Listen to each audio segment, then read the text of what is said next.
नमस्कार प्यारे बच्चों, स्वागत है आप सभी का आपके अपने YouTube चैनल में। तो आज के इस वीडियो में हम निबंध कैसे लिखें।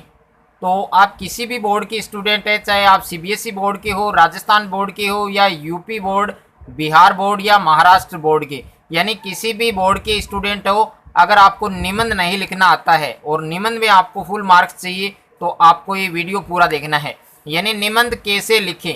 तो काफ़ी बच्चों को डाउट है हिंदी में कि निबंध है वो कैसे लिखना चाहिए हमें, ताकि हमें बोर्ड एग्जाम में फुल मार्क्स मिल जाए। तो ये मैं आपको इस वीडियो में बताने वाला हूँ कि आपको निबंध कैसे लिखना है और सभी विद्यार्थियों से अलग दिखे, ताकि आपका निबंध बहुत ही अट्रैक्टिव लगे। यानी सभी विद्यार्थियों से अलग आपको निबंध लिखना है और कैसे लिखना है इस वीडियो के अंदर मैं आपको बताने वाला हूँ। और तीसरा पॉइंट आपके क्या है कि 5 महत्वपूर्ण निबंध जो बोर्ड परीक्षा 2021 के लिए बहुत ही महत्वपूर्ण है। यानी 2021 की जो बोर्ड परीक्षा होगी उसके लिए मैं 5 आपको महत्वपूर्ण निबंध बताने वाला हूं। अगर आप उन निबंध को अच्छे से तैयार कर लेते हैं तो एक निबंध आपके एग्जाम में उनमें से आ जाएगा।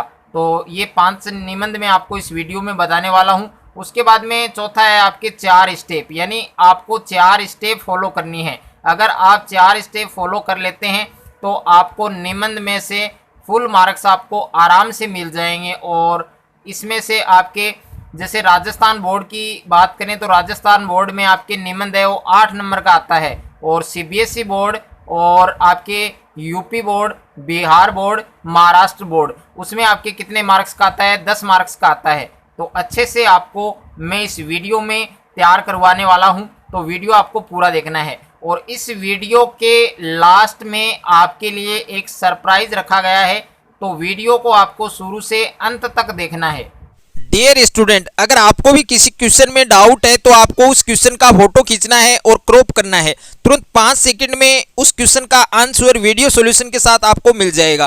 फिर चाहे आपका क्वेश्चन होमवर्क का हो, CBSE बोर्ड का हो, राजस्थान बोर्ड का हो, या अदर किसी भी बोर्ड का हो, या क्लास 6 से 12 IIT JEE नीट या फिजिक्स, केमिस्ट्री, बायोलॉजी, मैथ के इन सभी सवालों का जवाब मिलेगा डाउटनेट पर।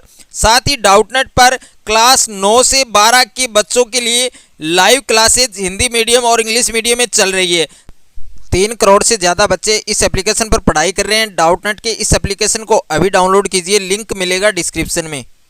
तो बोर्ड में जो आपके पेपर आता है और उस पेपर में आपके 4 निबंध आते हैं, यानी ये 1, ये 2 और ये 3 और ये 4, यानी 4 निबंध आते हैं। फॉर एग्जाम्पल जैसे आपके बेरोजगारी है और कोविड-19 है, आतंकवाद एक विश्वव्यापी समस्या है और पर्यावरण है। इस प्रकार से 4 निबंध आपको देखने को मिलते हैं जिसमें आपको ज़्यादा नॉलेज है, जिस विषय के बारे में आपको ज़्यादा नॉलेज है, जिस सब्जेक्ट के बारे में, या जिस मैं बात करूं निबंध की, तो जिस निबंध के बारे में आपको ज़्यादा नॉलेज है उसके बारे में आपको लिखना है। जैसे बेरोजगारी के बारे में आपको ज़्यादा नॉलेज है, या फिर कोविड-19 के बारे में आप ज़्यादा जानते हैं, तो उसके बारे में आपको लिखना है। अब लिखना कैसे वो मैं आपको बता देता हूँ। ये आपके पेपर है और पेपर में आपके 4 पॉइंट इस प्रकार से आते हैं। मान लीजिए आपने बेरोजगारी है, बेरोजगारी के बारे में आप अच्छे से जानते हैं और बहुत ही अच्छे वर्ड में आप इसको लिख सकते हैं।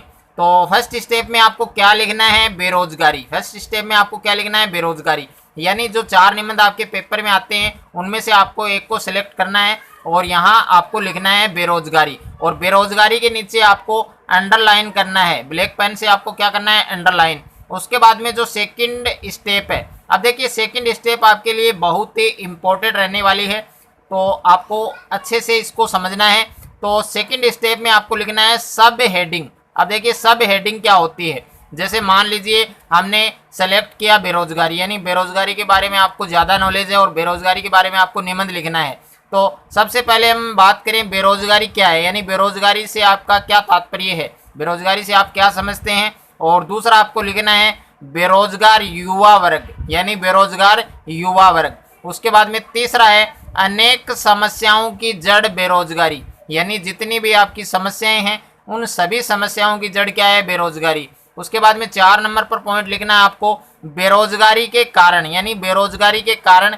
और 5 नंबर पर आपके बेरोजगारी दूर करने के उपाय, बेरोजगारी दूर करने के उपाय। उसके बाद में है आपके उपसंहार। 6 नंबर पर आपके क्या है, उपसंहार। अगर आप इन पॉइंट्स को फॉलो करते हैं तो आपको जो निबंध है, आपको उस निबंध में आपके पूरे मार्क्स आपको एग्जाम के अंदर मिल जाएंगे। इसमें एग्जामिनर है वो जैसे ही कॉपी चेक करेगा, अगर आप इन पॉइंट्स को लिखते हैं, इन बिंदुओं को वहाँ पर अंकित करते हैं कॉपी में, तो जैसे ही एग्जामिनर कॉपी चेक करेगा तो आपको पूरे अंक उसमें दे दिए जाएंगे।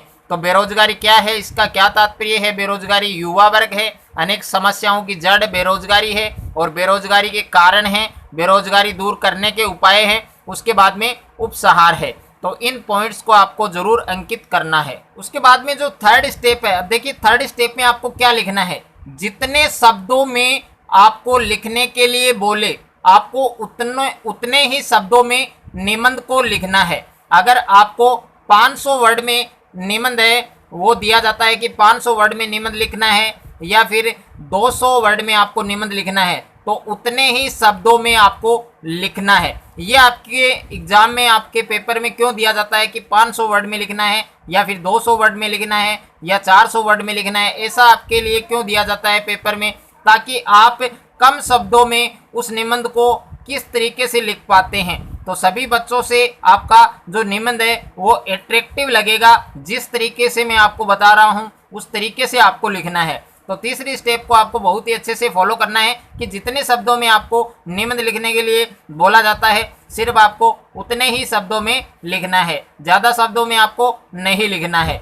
उसके बाद में फोर्थ जो स्टेप है, अब देखिए फोर्थ स्टेप आपके लिए बहुत ही इम्पोर्टेंट है। तो ये स्टेप आपको अच्छे से तैयार करनी है कि सभी विद्यार्थियों से कुछ अलग होना चाहिए, कि सभी विद्यार्थी, जितने भी विद्यार्थी एग्जाम दे रहे हैं बोर्ड एग्जाम, तो जो बच्चे निबंध लिख रहे हैं, तो उन सभी बच्चों से आपका जो निबंध है वो अट्रैक्टिव लगना चाहिए, अच्छा लगना चाहिए, यानी कुछ स्पेशल होना चाहिए, कुछ स्पेशल होना चाहिए। उसके लिए आपको हार्ड वर्क भी करना पड़ेगा। क्या करना पड़ेगा? हार्ड वर्क भी करना पड़ेगा और स्मार्ट वर्क भी करना पड़ेगा। ये दोनों ही कार्य अगर आप अच्छे से, अच्छे ढंग से कर पाते हैं तो आपको बोर्ड एग्जाम में जो निबंध लिखना आता है उसमें आपके पूरे अंक आपको मिल जाएंगे। तो जो फोर्थ स्टेप है वो आपको किस तरीके से फॉलो करनी है, यानी सभी विद्यार्थियों से कुछ अलग स्पेशल दिखना चाहिए आपका निबंध, तो आपको इन 3 पॉइंट को आपको फॉलो करना है। अब ये 3 पॉइंट कौन कौन से हैं? पहला है हाईलाइट सब हेडिंग, यानी जो भी सब हेडिंग आप लिखते हैं उन सभी को आपको क्या करना है? हाईलाइट करना है। मान लीजिए आपने बेरोजगारी जो निबंध है उसको सिलेक्ट किया, बेरोजगारी के बारे में आप काफ़ी अच्छे से जानते हैं, तो बेरोजगारी आपको क्या करना है? हेडिंग में डालना है। बेरोजगारी आपको हेडिंग में डालना है, ब्लैक पेन से डालना है। उसके बाद में उसके नीचे आपको क्या करना है? उसको हाईलाइट करना है, अंडरलाइन करना है उसको। तो इस तरीके से अगर आप लिख पाते हैं तो एग्जामिनर है जैसे ही कॉपी चेक करेगा आपको, तो सीधे ही उसका जो ध्यान है वो आपके सब हेडिंग पर जाएगा, और सब हेडिंग अगर आपने हाईलाइट कर रखी है तो आपके कहीं पर भी आपके मार्क्स नहीं कटेंगे। उसके बाद में सेकंड है आपके इम्पोर्टेंट लाइन, जो भी आपकी महत्वपूर्ण लाइन है उन सभी लाइन को आपको ब्लैक पेन से अंडरलाइन करना है। जैसे मान लीजिए कोई भी आपकी जो आपने निबंध लिखा है उस निबंध के बीच में कोई भी लाइन अगर आपकी महत्वपूर्ण है तो उस महत्वपूर्ण लाइन को आपको ब्लैक पेन से क्या करना है? अंडरलाइन करना है। उसके बाद में 3 नंबर पर है आपके मुहावरा या फिर एग्जाम्पल। अगर आपके जो निबंध है उसमें आप कोई भी मुहावरा लिख सकते हैं, कोई भी मुहावरा या लोकोक्ति लिख सकते हैं, या फिर अदरवाइज कोई भी आप एग्जाम्पल के द्वारा उसको समझा सकते हैं, ताकि आपका जो निबंध है वो बहुत ही अट्रैक्टिव लगे। उसके बाद में 2021 की जो बोर्ड परीक्षा होने वाली है उसके लिए मैंने 4 आपके बहुत ही महत्वपूर्ण निबंध है उनको सेलेक्ट किया है। अगर आप इन 4 निबंध को अच्छे से तैयार कर लेते हैं तो आपके 2021 बोर्ड एग्जाम में निबंध में पूरे मार्क्स आपको आराम से मिल जाएंगे। और ये 4 जो निबंध है बहुत ही महत्वपूर्ण है, इनमें से आपके 1 या 2 या 3 या पूरे ही 4 आपके एग्जाम में आ जाएंगे। तो पहला इसमें क्या, आपके बेरोजगारी, यानी बेरोजगारी के बारे में आपको निबंध तैयार करना है, और बहुत ही मोस्ट इम्पोर्टेंट निबंध है, काफ़ी बार एग्जाम में पूछा जा चुका है। जितनी भी आपकी पूरक परीक्षाएं हो चुकी हैं, सप्लीमेंट्री एग्जाम हो चुकी हैं, उसमें भी आपकी काफ़ी बार आ चुका है। उसके बाद में दूसरा आपके ट्रेंडिंग में चल रहा है, क्या है?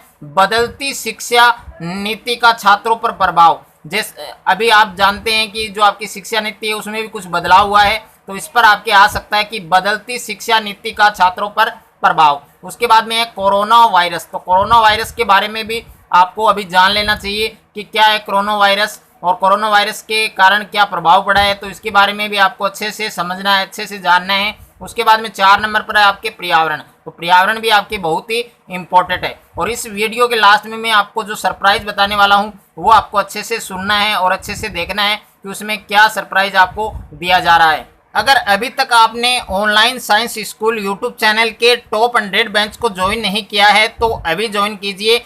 ये केवल आपके 100 छात्रों के लिए रखा गया है और मात्र 500 रुपये में आपको परीक्षा तक तैयारी करवाई जाएगी। और 500 रुपये में आपको क्या क्या चीज़ें मिलने वाली है तो अच्छे से आप इसको समझ लीजिए। पहला क्या है इसमें कि सभी विषयों के आपको हैंड रिटन नोट्स दिए जाएंगे पीडीएफ में। उसके बाद में दूसरा पॉइंट इसमें क्या है कि सभी विषयों के वीडियो लेक्चर आपको मिलेंगे। उसके बाद में तीसरा आपके क्या है कि सभी विषयों के महत्वपूर्ण प्रश्न आपको हल सहित पीडीएफ के द्वारा दिए जाएंगे। और चौथा पॉइंट इसमें क्या आपको प्रैक्टिस सेट दिया जाएगा, यानी बोर्ड परीक्षा के 2 महीने पहले आपको प्रैक्टिस सेट करवाया जाएगा। और 5वां पॉइंट आपके क्या है 3 वर्ष के लास्ट ईयर जो पेपर हैं उनके क्वेश्चन आंसर सहित आपको इसमें दिए जाएंगे। अगर आप इसको ज्वाइन करना चाहते हैं तो अभी 9694473400 इस व्हाट्सअप नंबर पर आपको मैसेज करना है और बताना है कि मुझे टॉप 100 बैच ज्वाइन करना है। अगर मेरा ये वीडियो आपको अच्छा लगे तो वीडियो को लाइक करें, दोस्तों के साथ शेयर करें और चैनल पर आप नए हैं तो चैनल को सब्सक्राइब कर लीजिए और साथ में बेल आइकन को प्रेस कर लीजिए।